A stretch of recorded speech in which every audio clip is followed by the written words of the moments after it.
Hey there, ghostly groupies. So, this is the reveal video. I'll put the first part on TikTok and the whole thing on YouTube. Guess where our second investigation is going to be? Have any of you heard of the Halloween capital of the world? Yeah, Anoka, Minnesota. Right, not that far of a drive from us.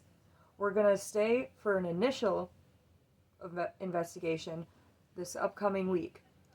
And it'll be probably later that week. So this upcoming weekend, so practically right before Christmas. So that'll be your Christmas gift from us, is that episode. Shh. We're spending a lot of money on that, so that's your gift. And we are going to be staying overnight in the area. We're going to check out Billy's Bar and Restaurant. We're even going to get food there because we've heard it's good. We might stop at McGillicuddy's. I don't know if that's haunted, but it sounded good. And we're going to see if we can tour around the area for the Anoka State Hospital that is abandoned, mostly. Some of the buildings have been turned into, veteran housing, which is awesome. But there's been so many stories of that area, there was actually an author locally from that area that wrote a whole book on all the haunted places in that town. So we're going to not only go to the actual area of the state hospital, but we're also going to stop at the state hospital cemetery. Now, before this century, before the 2000s, that cemetery did not have names for the people there. It just had numbers. A square with a number stamped in. Yeah, just number stamps for, I think it was 400 plus people at first. And now they have a lot of the people actually where they did their names because of the Historical Society of Anoka helping out. Now, until we get permission, we cannot quote anything they say in the video.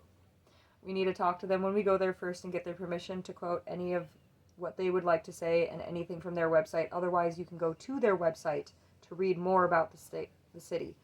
It's insane, some of the haunted stuff that's been seen there. It's almost like Halloween Town. Right? It's it gives us total Halloween Town vibes. We're loving it. We're definitely going to be exploring the area, walking around, possibly checking out the Masonic building. I'm not sure.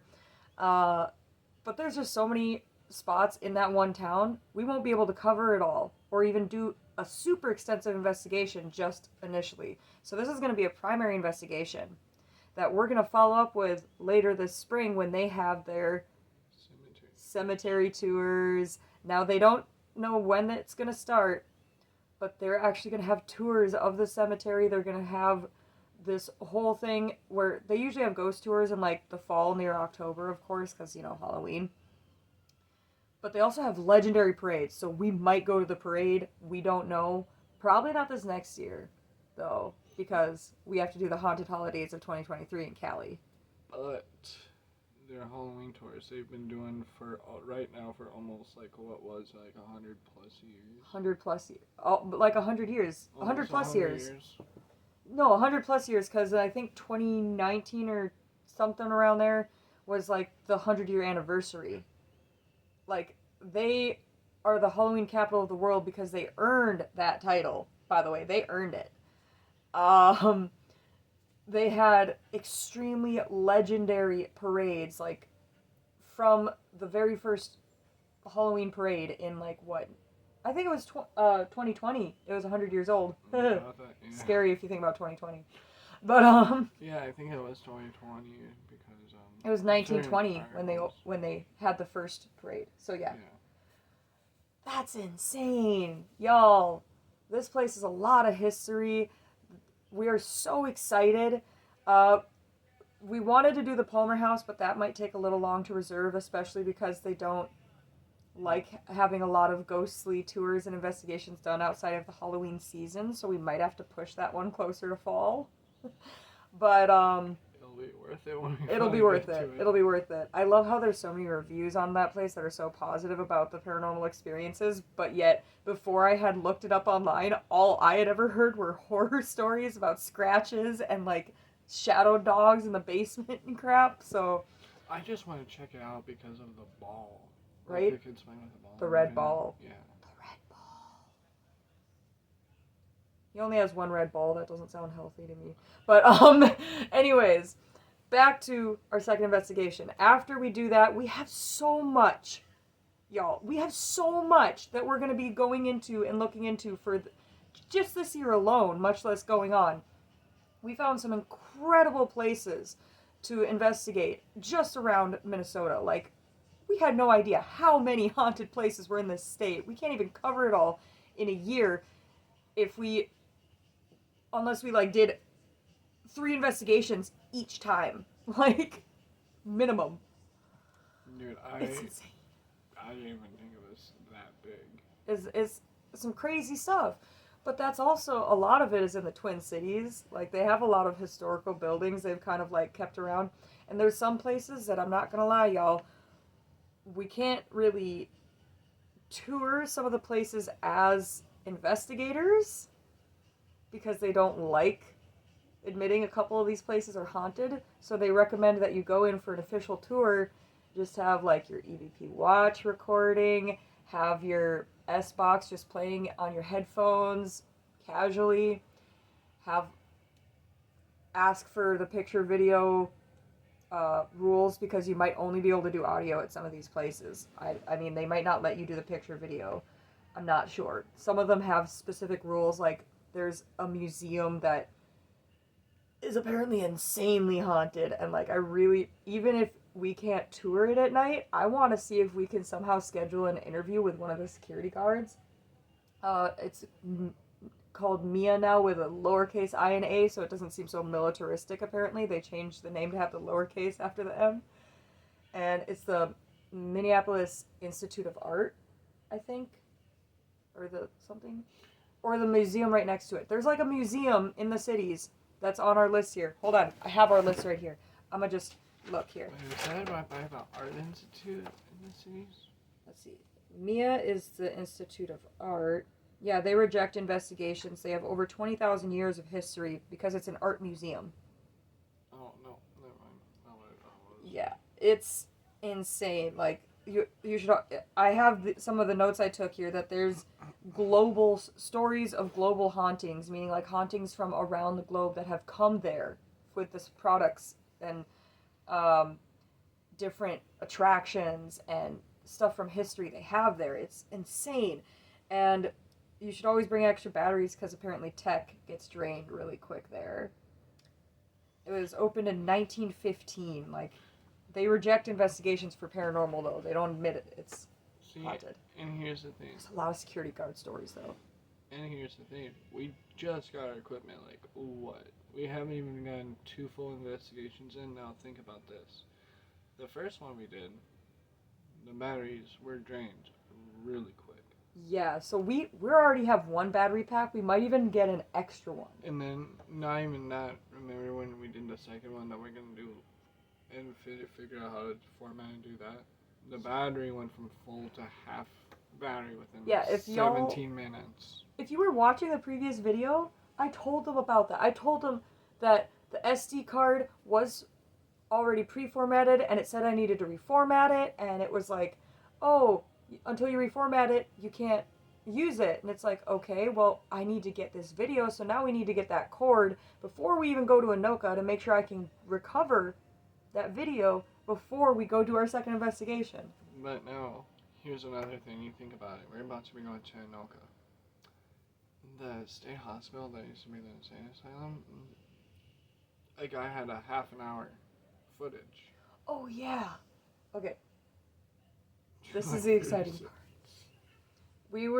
We had looked up a couple different things about that Anoka State Hospital online, and there was actually one guy who investigated or was trying to investigate the tunnels that claimed he actually got in the tunnels, but he has no proof because his video goes up to the point where he walks up to the tunnel and then it cuts off, and he swears all his other footage was just gone, deleted.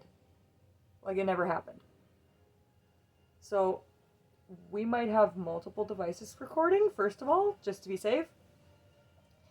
Backup battery packs, And Back that's up. why we're going the one evening and then also going to be investigating all day long because we can check some of our footage before we leave to see if we need to go stop at a place again. Not even that. If you think about my phone, my brand new phone that I had gotten went from full battery to like 1%. Yeah, that was The just in very this first house, and one. this house ain't that haunted. I mean, But maybe a little bit. There was an ungoodbye Ouija board here, but I don't no, know. if you like pay attention to your phone batteries to some of these places, I swear when we went to your grandparents and we did that, I had like 75% battery. Now, when we left, I had maybe like 35 to 40% battery. Yeah, stuff was draining really quick there too, and that's the place where we're trying to recover the footage from, because that was supposed to be our December investigation, but in case we can't recover the footage, and because of how cold it was and we couldn't do that very well there, it was right during one of the storms, y'all. It didn't work out very well. It was so windy and chilly, but we were out there for almost 20 minutes, and so we don't know how much we got. That might be like a short episode that we just throw in for extra if we can recover anything. I think from the time on the camera, I think it was close to like 17 and a half to 18:45 minutes that we were out there. So really close, like just like 2 minutes shy of 20 Yeah, minutes. so pretty close. Almost 20 minutes. But once, edited, might be down to like a shorter, like 10-15 minute video. Who knows? Either way, we're super excited for the second investigation. We're super excited about what I said. We're going to be looking into sponsorship for contests that will have to do with the whole haunted holidays of 2023 this next year. Hopefully, it all goes well. We really, really want this to happen. And we really want the contest to happen so some of y'all can maybe get some cool stuff and maybe join certain people in certain locations if it goes well. I can't confirm anything until we get a sponsor to agree. We can't even confirm one of our favorite like possible locations that's really bugging me because it's like we could be doing this like this holiday season. Yeah, we can't confirm it yet, though. We're like, we really want to tell you, but we have to confirm it. So just wait patiently, which I know is probably not a good quality if you like following us, because, we're the ADHD crowd. If you, we're not patient people. But distract yourself while you try to wait patiently, and we will let you know as soon as we know. We swear. We swear. I'm kidding. No, but y'all have a happy holiday season either way. For your Christmas, Hanukkah, Yule, whatever you celebrate, solstice, present, we're going to have our second investigation up before Christmas Eve. That is my promise that by Christmas Eve, you will be able to watch that video. Well, no, we'll easily be able to do this before Christmas Eve. If we go Tuesday, Wednesday, Yeah. it'll I be can up do the editing before Saturday. Yeah, I can do the editing within a couple days as well. I will promise the first episode to be up because if it ends up being like we get so much crap that I can't fit it all into 30-40 minutes, then I'm going to do multiple episodes and I'll have to release the first one probably like on Christmas Eve, the second one maybe the day after Christmas. So from Christmas Eve to New Year's, we will get it all out. But the first one will be on Christmas Eve at the latest. As long as my laptop doesn't crash, we should be good. Yeah, barring any technical difficulties, I should make sure to say that part. So y'all have a very spooky and magical holiday season. Stay spooky, ghostly groupies.